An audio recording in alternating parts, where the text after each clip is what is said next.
सानो बच्चाहरूलाई चाहिँ कति ठुलो हुन मनपर्छ होइन।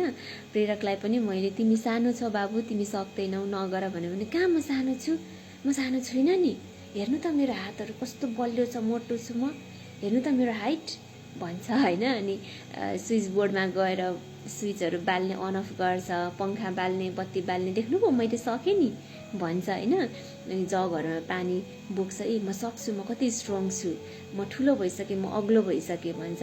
म त सानो होइन नि होइन मम्मा भन्छ। सानो त उसलाई भन्नै हुँदैन होइन, उसलाई ठुलो भन्नुपर्छ। अन्त अब हुर्किँदै बढ्दैछ, त्योतिरको टेन्डेन्सी पनि हुन्छ होइन, हुनु पनि पर्छ। अनि तर मलाई पनि त्यस्तै हुन्थ्यो पहिला सानो हुँदाखेरि के, म सानो हुँदाखेरि कहिले ठुलो हुन्छ होला जस्तो लाग्थ्यो, अरू ठुल्ठुलोहरूलाई देख्दाखेरि त्यस्तो लाग्थ्यो क्या।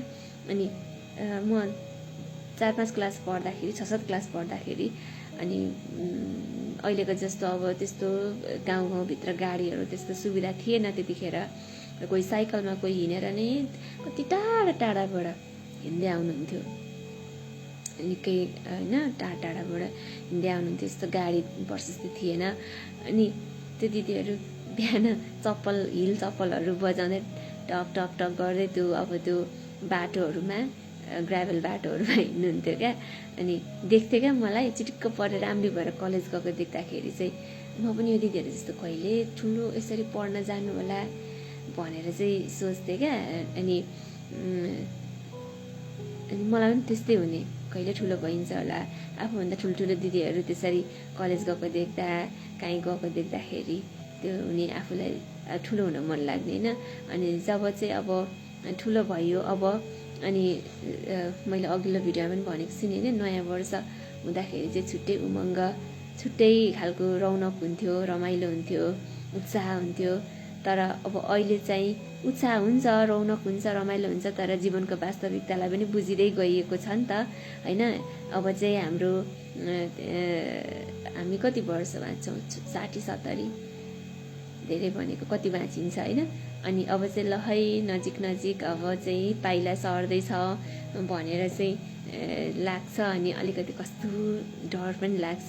हुन त मृत्युदेखि डराएको त होइन, तर पनि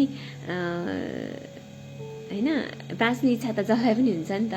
अनि त्यस्तो भएर चाहिँ लाग्छ क्या मलाई अलिकति, बचपन केटाकेटी हुँदाखेरि चाहिँ ठुलो कहिले भइन्छ होला, कहिले चाहिँ ठुलो भइन्छ भनेर चाहिँ लाग्थ्यो। नयाँ वर्षको उत्साह हुन्थ्यो। त्यतिखेर थाहा थिएन कि जीवनपछि मृत्यु छ भन्ने कुरा थाहा थिएन होइन। अनि जब ठुलो हुँदै गयो, हुर्किँदै गयो, बढियो, अनि अब अहिले यो अवस्थामा आएर चाहिँ यो जीवनको पनि अन्त्य छ भन्ने कुरो दिमागमा भइसक्यो, थाहा भइसके पछाडि चाहिँ अनि कस्तो दुःख लाग्छ क्या। बर्थडेहरू आउँदा, नयाँ वर्षहरू आउँदाखेरि त्यो रौनक त हुन्छ नै, साथसाथै त्यो एउटा त्यो यथार्थ, त्यो सत्यतालाई पनि बुझेकोले गर्दाखेरि अलिकति कस्तो मनमा अलिकति खुसी दुखी जस्तो पनि भइन्छ।